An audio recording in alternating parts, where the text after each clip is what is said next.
State of Hawaii, we eat more spam than anywhere else in the country. And my wife hates it when I do this. We have someone that invites us over to something. They go, bring Hawaiian food. And I bring the Hawaiian version of PB&J, which is a spam musubi. That is a block of rice with fried spam on it wrapped in nori.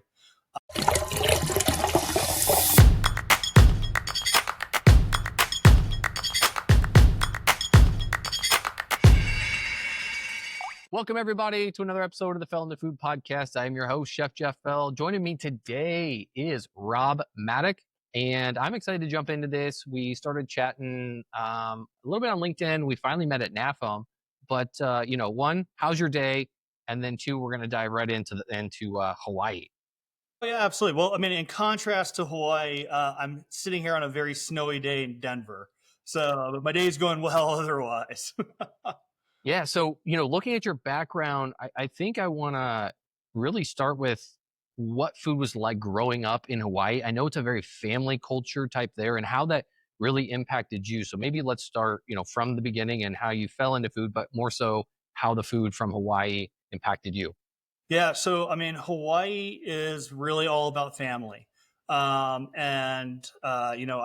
think next to maybe being born into the family I was born into and having the parents I had, meeting my wife, the luckiest thing that ever happened to me was being born in Hawaii. I mean, I had the picture perfect childhood, and our idea of Friday, Saturday night is normally someone's backyard, someone's garage, and a lot of food. And it's funny because my wife's from Pittsburgh, and when you eat food at dinner table, it's like we're eating German food tonight, and we're eating Chinese food, whatever have you. And in Hawaii, with the culture, it's really a mixture. So at one table, you'd sit down, you'd probably have kimchi alongside Kahlua pig, alongside I don't know, mashed potatoes or even more so rice, but right. So it was a really great place to grow up. And it certainly was. My family loved food. And so we cooked a lot together. And that still influences me today. If I feel homesick, I tend to be cooking, stir fried rice or something like that as a comfort food and not as an Irishman, Irish food. Nice. Yeah, I actually just did a stir-fried rice. It's just so good, so easy, so quick.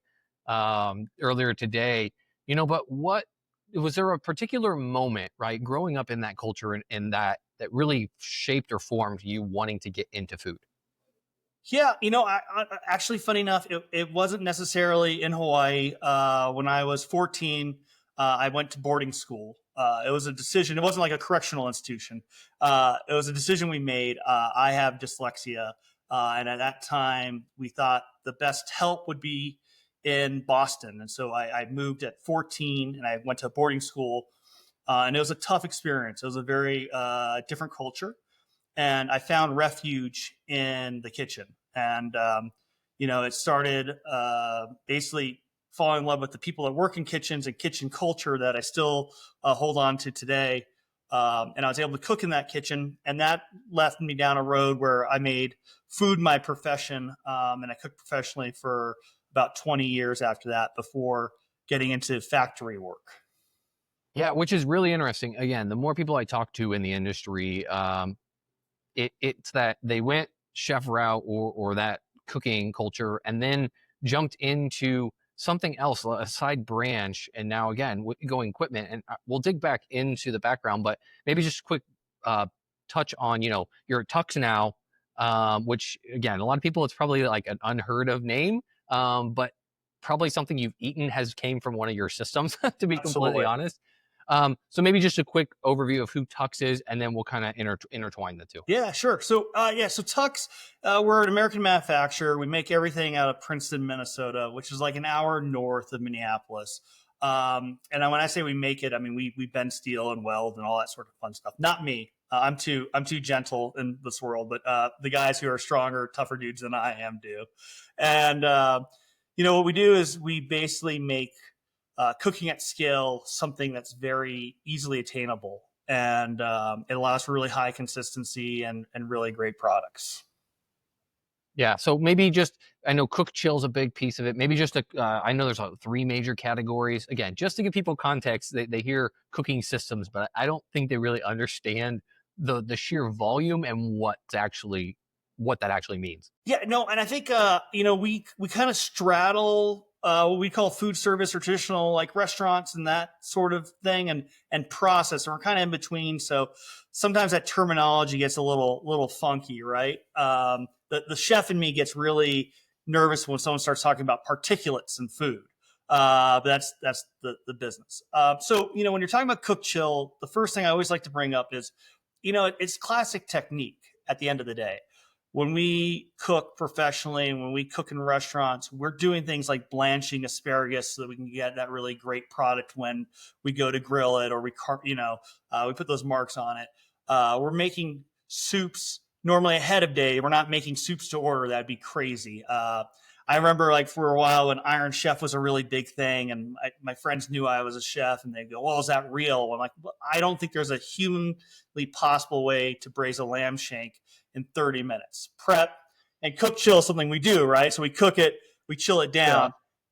What makes the difference between it being good and being something we can be proud of really comes down into how well we do it, just like anything else in the kitchen.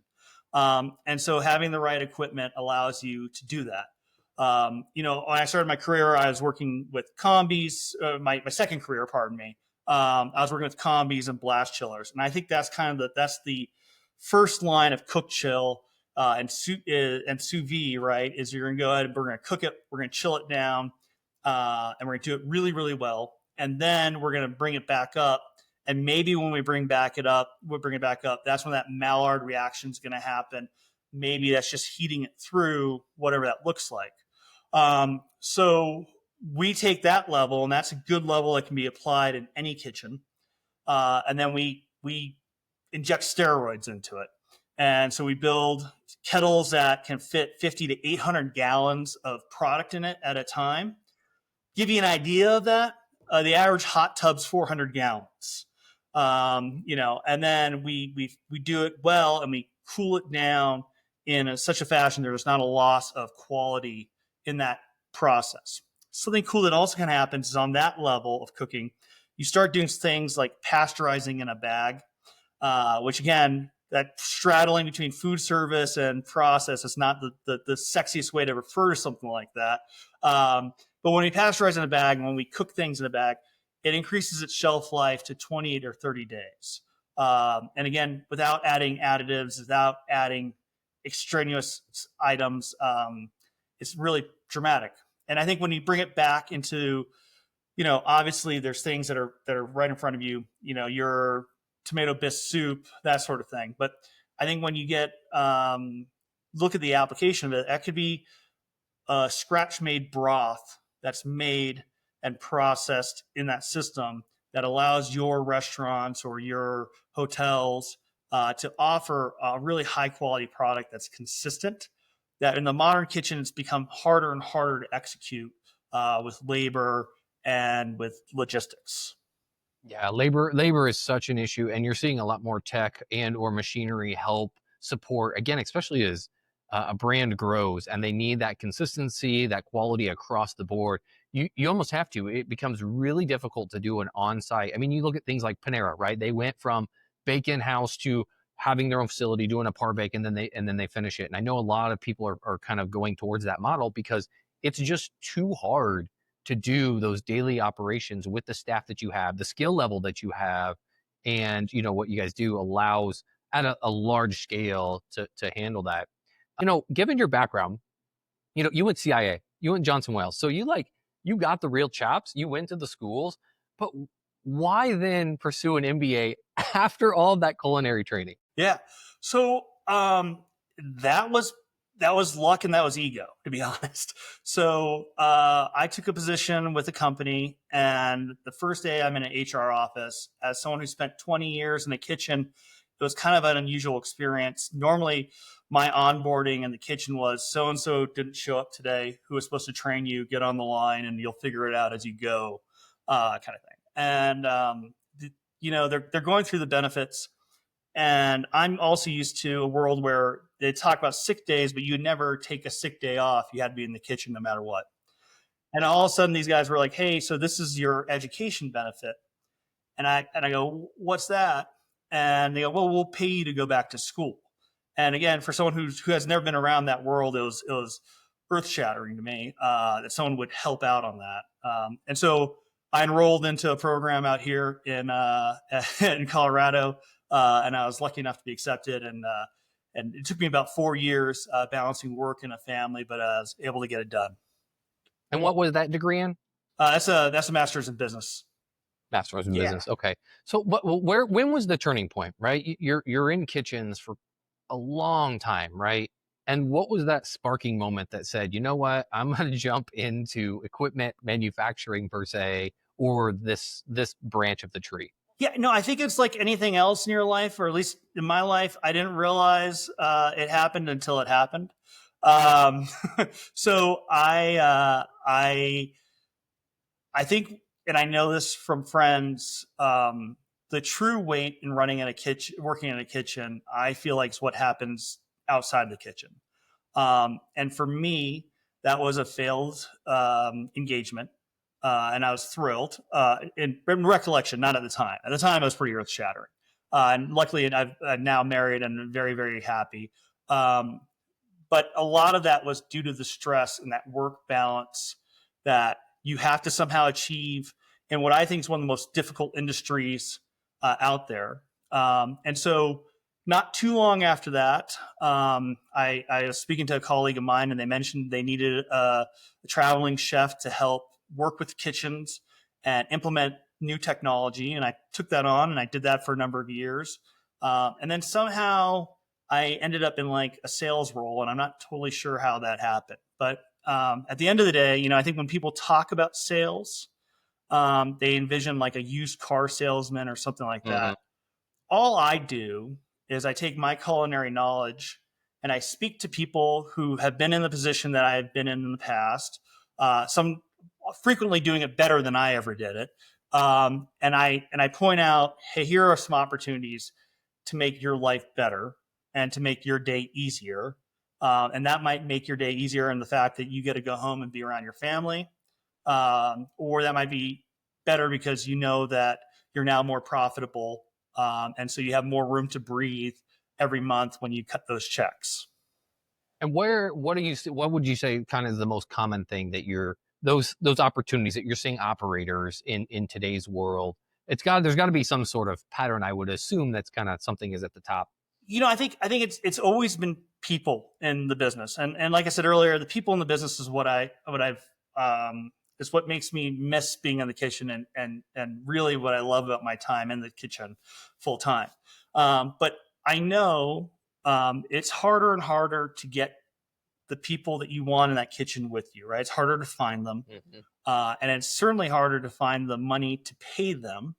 I know so many of us who've managed people have employees that we wish we could give them everything in the world because they're crucial to us, but they can't, right? And so by implementing equipment and procedures that allows you to do more with less people, then you can continue to hire the folks that you want and maybe even give those folks uh, better compensation because you don't have to hire 20 people, you're hiring 10 or something of that nature, right? I think the other thing is I think every person that has managed a kitchen suddenly finds himself doing a lot less of the cooking and the stuff that they envisioned their career being, and a lot more of doing the administrative stuff.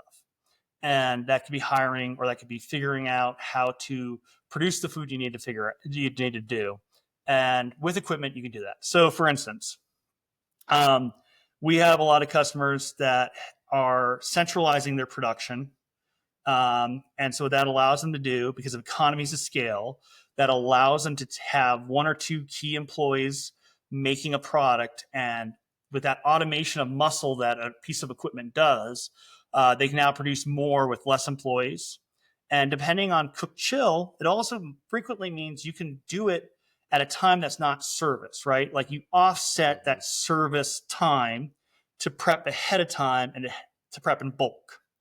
So what that then means is, maybe that employee who can't work those Friday and Saturdays, it's a key employee to you, you can still utilize them earlier in the week or in off hours and give them a better quality of life throughout the process. And in turn, those guys who are working that Friday, Saturday night aren't trying to prep on the line for service. You know, economies of scale is such a powerful term, and basically we're going to make more, and when we make more of something, we increase the consistency and we decrease the costs and the items that come along with that. And a perfect example of this is, like, let's say we need to produce, I don't know, let's say 10, or sorry, let's do 4 of the biggest pot in our kitchen. So we go over to our 6-burner, we throw those tall hats on there, we get them ripping, and we're cooking. And you're there and you're cooking that product. But I guarantee you, if you took those 4 tall hats off and you tasted the product in each single one of them, you're going to find variation. Even though you're the operator, you had the same piece of equipment, you were standing there. Versus if you had one big pot that it all cooked in, you'd find that entire product be really consistent.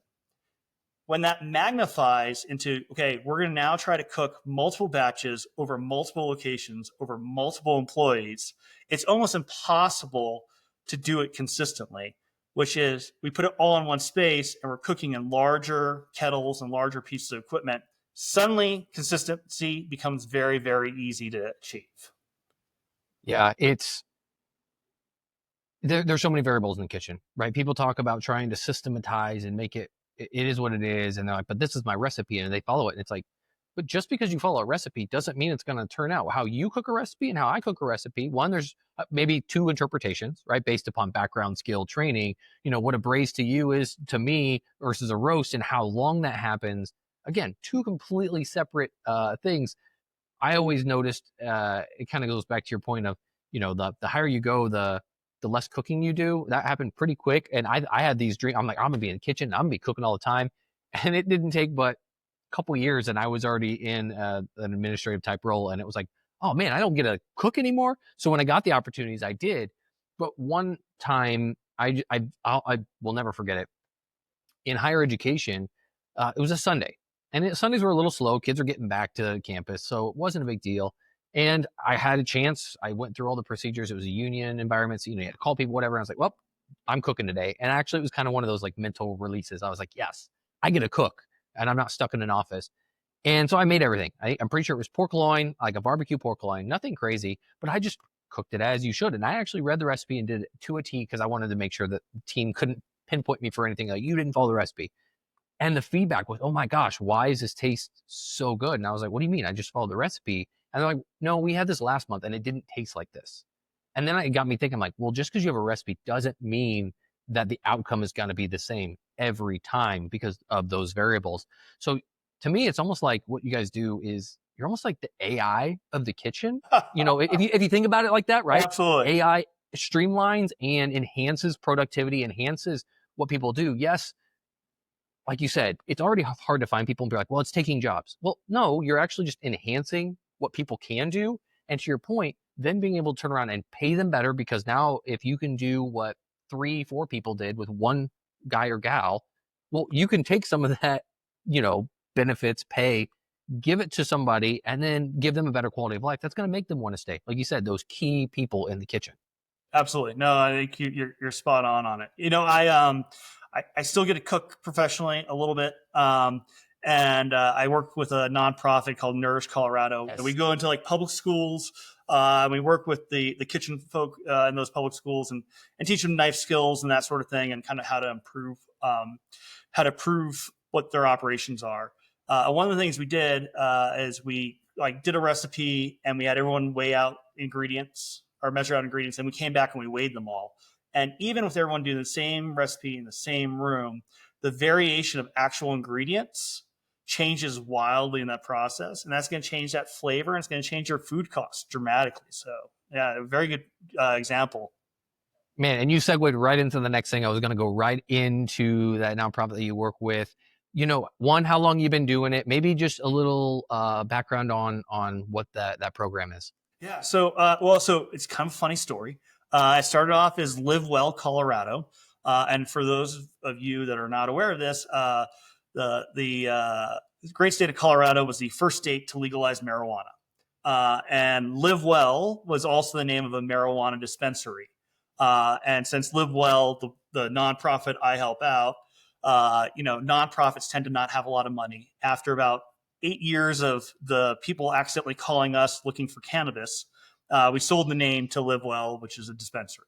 And so now it's Nourish Colorado. So, but it's the same organization and same mission.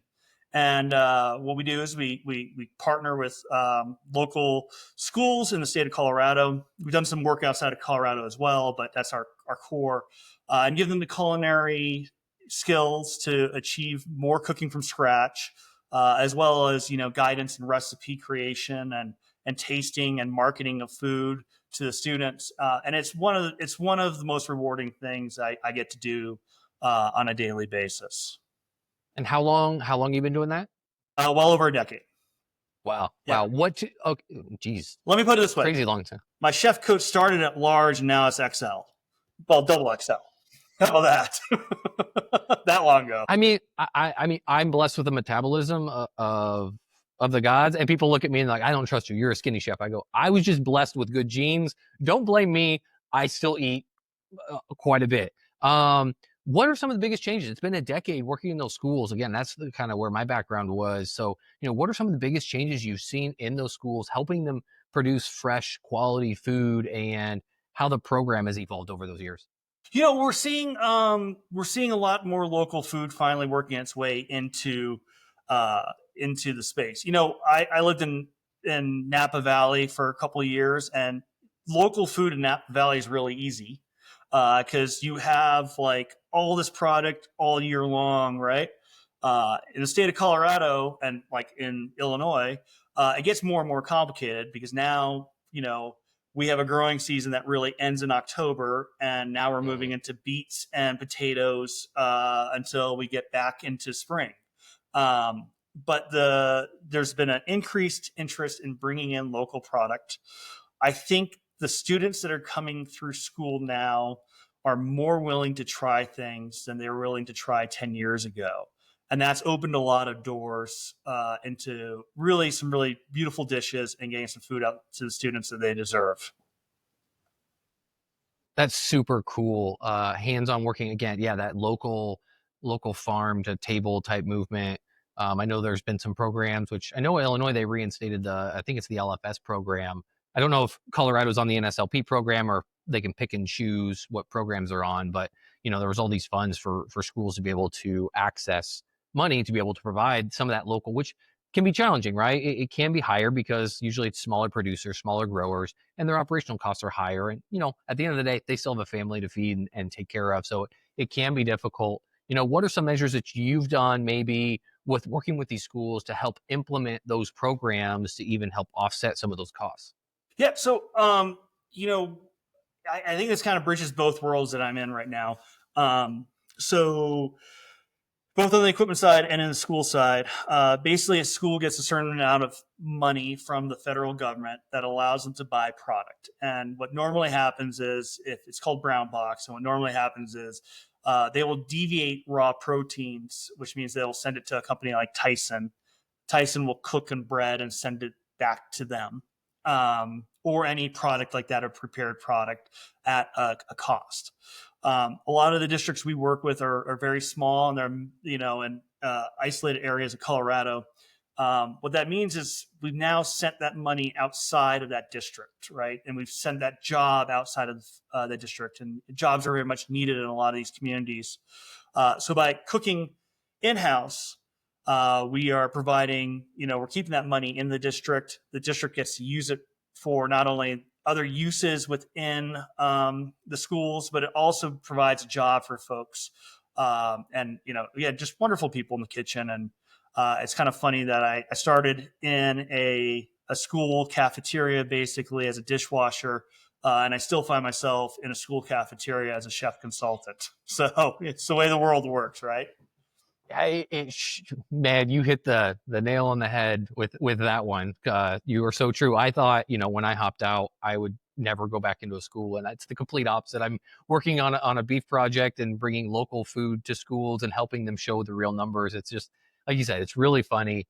I want to ask you, how can chefs, since we're on the school topic, how do chefs play a role in transforming institutional food? Yeah, no, I think so.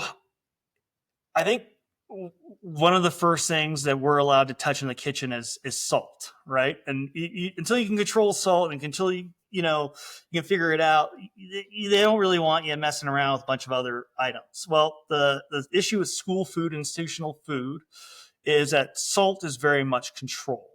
So you really have to get back and get into your mind, your mentality as a chef and a problem solver, and figure out how to work your way around really what was the spine of us learning how to cook and the backbone of us learning how to cook. So you have to get in there and be willing to move away from salt and fat, still provide a good meal to folks. And so I think if chefs can bring themselves to a common ground and understand the constraints in which folks are working in and cook within that realm, it really some powerful things can happen. Yeah, I love it. I know more and more chefs that are jumping into that space. The hours are usually great, the pay is better. And when they see the impact, the true impact, I mean, a lot of chefs, they want James Beard, the awards, that glitz and glam, but there's just a different reward system when you see a kid that might be the only meal, like really good meal that they get in a day. And when you provide a nourishing, just flavorful package, you're using your talents in a different way. When you see that kid's face light up, and you could tell, you just know that it changed them. And then they talk about it. I don't know. There's just something that fills my little meter up when you see that and kids just cheering and they love that food. So if you're a chef out there, like don't don't give up on schools. There are ways. And if anything, I look at it as a challenge. Like you said, the sodium levels at 200 milligrams, it's difficult. However, that's why we use spices. That's why we use techniques to enhance those flavors. And I think chefs could really, cook in a school for a day, and I think it'll change how your perspective is on the industry. So anyone that's out there or you're up and coming, don't be afraid. Talk to schools or even management companies. Like there are places and they need chefs, even though with as much equipment we're putting in those kitchens to help kind of dummy it down and foolproof it. At the end of the day, somebody still has to program those. Somebody still has to kind of know what's going on in order to execute at a high level. But man, I love what you're doing in the school space. When I read that, I had to dig a little bit deeper into it. I think you also touched on a really interesting thing. I think as you're going through your career, you never know what your fit's going to be, right? And I think a lot of us get in the career, and yes, we want the James Beard Award. Yes, we want to be that Michelin star chef, but we find happiness and we find fulfillment in certain segments of food, and that might be barbecue, that might be being the guy who makes the best hamburger. It's not necessarily those Michelin stars, right? It's not necessarily those James Beard Awards, and it could be you go into industries like healthcare, and you go into these other segments of the industry, and you can find a really fulfilling lifestyle in it. And I think if you look at what's happening with those Michelin stars, where they're now citing restaurants beyond fine dining, it Mm-hmm. shows that I think it's part of what we're seeing just industry wide is a move towards appreciating food on every level. Yeah, let me ask you a question. Since they are, like I've known like taco trucks and taco stands that have like the 1 star for the food. Do you think it's ever possible that like a food is like a institutional type food could ever achieve that? Do you think that's possible? We have a couple hospitals, and the food that these guys are preparing in these hospitals are unbelievable. And I think that's also where we're seeing customers demanding more or better food in a process. And here's my answer. I mean, so for me, and I'm almost not going to say this because I'm worried it's going to ruin the place. For me, there is no better restaurant in the entire world than in Kailua, Hawaii, a little place called Times Cafe, and it makes a fried rice with spam, and it is the ultimate breakfast with one fried egg on top of it. And and I think if we're honest with ourselves, and if we look back at the food that really we've loved and the great meals we've had, including a pizza at 2 in the morning. It's not necessarily always in the place of the linen. And if we're no longer deciding it on the base of the linen, why can't it be cooked in a kitchen in any place? I love that answer. And spam, don't sleep on spam, Don't sleep folks. with spam. No. I grew up in a tiny town, and next to us there was a bar, and they actually had an event every summer. It was called Spam Jam, and it was spam cooked, grilled, fried, sautéed, you name it, it was cooked. So don't sleep on the spam, people. It is. I think any food ingredient, wouldn't you agree, could be transformed if you know what you're doing with it. Absolutely. Yeah, absolutely. One more thing on spam, since I mean it's it's Yeah, close to yeah. my heart. The state of Hawaii, we eat more spam than anywhere else in the country. Um, and my wife hates it when I do this. We have someone that invites us over to something. They go, bring Hawaiian food, and I bring the Hawaiian version of PB&J, which is a spam musubi. That is a block of rice with fried spam on it, wrapped in nori. And my wife hates that. Meanwhile, like people, the worst, the worst bastardization of Hawaiian food is the Hawaiian pizza in so many different ways. I worked in a pizza parlor when I was about 16, and we were right on the edge of the Marine Corps base, and you get a guy call up and go, "Howdy, I'd like one of them Hawaiian pizzas," and you're like, "Let me guess, you're on the Marine Corps base," and you're like, "Yep." And but the spam is amazing, and I guess I ran off on a tantrum on there. Oh no, no, I love it. Yeah, since you brought up, yeah, Hawaiian pizza, like I don't know where the origin was. Like, I'm assuming it's not a real thing in Hawaii, like that No, they put pineapple on pizza. I can't think of anyone. I mean, if there's someone who grew up in Hawaii eating Hawaiian pizza, and I'm sure we're putting this out on the internet, so I'm going to get, yeah. If they're doing it, they're eating it in the closet when nobody's around in their house, so no one knows that they're doing it out there. Yeah, pineapple on a pizza, not. I can't do it. I can't get there. Yeah, it's just I don't know. That's too much water, the sweetness of it. I've had it, but obviously I'm not a fan either. Going back to kind of the kitchens, and we talked about them being human centered and more than just being productive, but sustainable. How do we keep that alive? Like you said, it was the people in the kitchen with as much technology as coming with the equipment that's available. How do we still keep that human centeredness, or what kind of makes a kitchen around with all this tech? I I just don't know how you can remove it, right? I mean, it's the people at the end of the day are going to, no matter what level of automation we get to, are going to be key in that process. And I think that comes down to good management and good facilities. But I remember being in the heart of my restaurant days, and I think there was a good solid 6 months that I was just angry every morning I woke up, and led some bad things in my life, and that was part of the attitude that you have to shift personally. But if you keep setting yourself up in a situation for failure, you're going to be in a bad mood. If every morning you go in and you've built a mountain in front of you that is impossible or near impossible for you to climb, you got to figure out a way around it. And technology and equipment is almost consistently how you achieve that. And I think a resource that every chef and every kitchen manager should use is folks like yourself and your podcast. And I think factory reps that are out there are an amazing opportunity to understand what's out there. Go to a trade show and walk the floor and look at different equipment. Talk to people who are doing it different from you. I know we always speak about in the back of the house that we're constant learners. Embody that. Go and find someone beyond your circle and ask them, how would you attack this problem? How can you improve it? So to keep bringing up Hawaii, and I'm going to do it again, when you're sitting on the beach in Hawaii and you look out in the surf, you can almost guarantee, or you can almost guess who's from Hawaii and who's not. And besides the example being a lifeguard fishing someone out, not from Hawaii, another way of doing it is people who didn't grow up around the ocean learn to swim in a pool. And when you learn to swim in a pool, you look down in the pool as you're swimming. You keep your head down.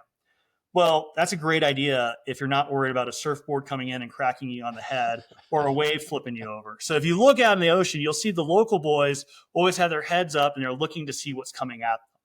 I think when you're in a kitchen and you're working every single day, you have to put your head down and make it happen, which is great because you do. But the problem is you can't see what's coming down the road.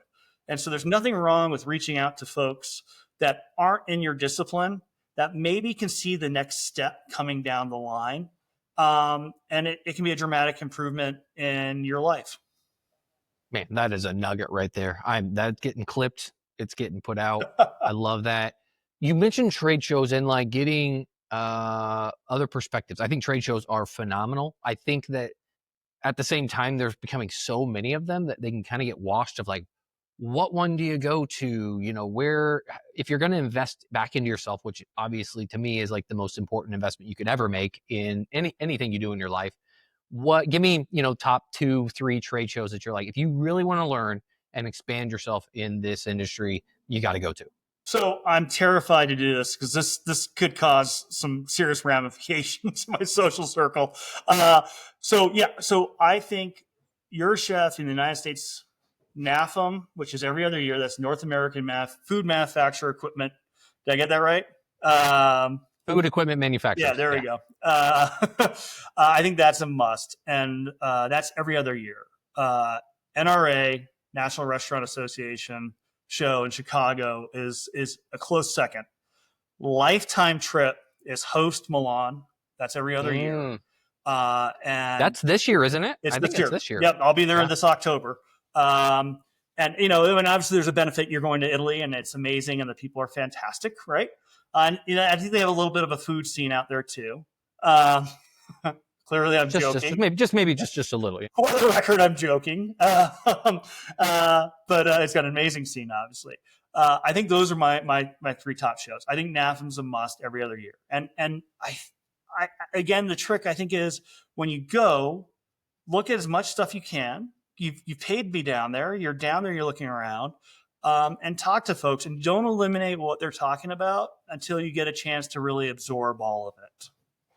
Yeah, and keep those notes in your back pocket. I don't know how many times throughout my career, in the given moment, I'm like, I'm never going to use this. This is irrelevant, and brush it off. And not even 6 months, a year later, I'm like, oh my God, I need that thing that I saw at a show where I talked to this person.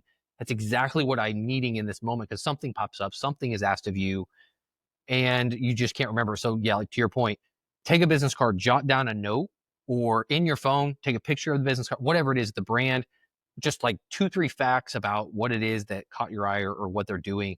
And it'll save you in the long road because you'd be surprised at how many people will say, I stopped by your booth 3 years ago, whatever it is. And they're like, I actually remember you. You worked at blah, blah, blah. Like, I think chefs in particular that have gone into the manufacturing world, I guess we have like kind of a steel trap brain and can kind of remember to a degree things that come up. But it is a great way to get exposed to the industry as a whole. And who knows, you may find, to your point, a fulfilling piece. Like again, at NAFM, it's mostly equipment, but you never know where that road could lead to. Or if you're at NRA, it's everything, right? There's software, food, equipment. I mean, you name it, clothing, it's there, and you may find it. So I like those 3, and I'm calling out the Italians right now. I'm trying. This guy's behind me. I'm trying to get out to host. I'm hoping. There's always a glimmer of hope, but if I can get out there. So, like, here's an example, right? So, I mean, I think like when we go to the trade show floor, we look around, we're looking for like the fun stuff, right? We're looking for that really cool new wood grill or something like that. The stuff we're excited about, or great presentation pieces, or that beautiful pizza oven, that kind of thing. The other thing you might find is you might find a solution to something that was a problem that in the back of your mind you knew it was a problem, but until you see that piece, you don't connect it. So here's an example. Mm-hmm. I worked in an operation. We use a whole bunch of speed racks, right? And nothing, I don't know why I fixated on this. Nothing would make me angrier than a speed rack that wasn't, beautiful and clean. I don't know why it was the hill I was going to die on, but it was. So starting last year, I saw there's a new product. This incredible multi-washer unit that cleans these speed racks. And, Mm-hmm. By no means that was at the part of the culinary world that was I excited about, but it was a part that was a problem in my day that got solved. And the technology on this thing is amazing, and its ability to clean this product. And I saw it recently in NRA, or sorry, Host. And the solutions you can find on the floor are amazing. Yeah, small plug, multi-washer. Go check it out. Very cool. You'll be blown away if you just see the technology. It is like nothing else out there. All right, I want to wrap it up with some in the weeds, fun type stuff. Questions. If you could design your dream kitchen from scratch, what 3 features are non-negotiable? Uh, Dream kitchen, Yeah, probably. dream kitchen. Uh, I mean, something that did the dishes for me in an automated process would be absolutely key. For me, dream kitchen, no roof, and a wood fire grill, and I'm a pretty happy guy. Awesome. Definitely not health code One. approved. Well, yeah, yeah, of course. What's a piece of gear or tech you wish more chefs used? I mean, I don't have a horse in this race. I think blast chillers are the most underutilized design. I mean, my stuff's very specialized. It's in larger kitchens, that sort of thing. I think every kitchen should have a blast chiller. It's the backbone to sanitation, but also, I mean, properly cooling a product might be the best way to preserve its quality. And the example I give is, nothing's worse. Nothing in the world's worse than overcooked broccoli. Uh, yeah, nobody wants mushy, nasty. Brown. I don't know, brown. Yeah, it turns. Yeah. I'd have to agree with you on that one. Yeah. I think I never see it in a lot of kitchens, and I know it was one of my biggest pain points in education, getting stuff cooled down, ice wands, ice baths. It was just giant pain, and it was one of the biggest things. The health inspector, and I mean, the log had to be spot on because we had to cook. To your point, we were making batches of 30, 40 gallons of soup, and to cool that down in an appropriate manner. And, people's shifts are changing. And so now you're like handing the guard out. We had a system, but if I had like a blast chiller, just be able to roll everything in and put a probe in and know that it's going to cool down in like 2 hours would have been game changing. So I have to agree with you on that one. I'm embarrassed to admit Okay. this. Oh, sorry. No, go ahead. I'm embarrassed to admit this. When I was very young, I worked in a like a bar kind of thing. And we used to have a deal where if the ticket came over the typer, this is back in the day where you have a typer, not a screen, right? And it said meat lover pizza vegan. That was the code that the health inspector was at the front door. And the first thing I'd do was sprint in the back to the temperature log and proceed to write, 39, 39, 39, 39, 39, 39, very fastly down the temperature log. Obviously that's not professional, but that's the reality of a lot of people's worlds. Yeah. Unfortunately. All right, last one. Let's see. Let's just go into. All right, you're in Colorado, and you got to give a good food spot. You're outside of Denver, right? I'm outside of Denver. Yes. Yeah. Give me your top food spot that you got to go to because I got family out there. So I fly into Denver. So give me your top food spot to go hit up in the Denver area. Yeah, so I mean, I just as a Hawaii guy, I get homesick. There's a place down here called Taku Sushi. It's down in a little strip mall. They do a fantastic job. Absolutely love eating there. Unfortunately, as a guy who right now has a 4-month-old, I have not been out of the house for almost a year as far as going to restaurants. And I would say we just recently 3 restaurants have received Michelin stars in Denver. Definitely worth checking out. One other one that comes to mind is a place called My Brother's Bar. It is very confusing telling people that because they think my brother has a bar, and he doesn't, and that's very disappointing to me. And it's Jack Kerouac used to go and drink down there. They bring out hamburgers on a little caddy with onions and all sorts of really great stuff. Another great gem of Denver. Awesome. Where do people go? They want to learn more about you. They want to learn more about the nonprofit. I can't remember the name. My apologies. And about Tux. Yeah. So Tux Equipment. I guess since they're paying my lifestyle, I should start off with them. That is TUCS, not TUX. So tuxequipment.com.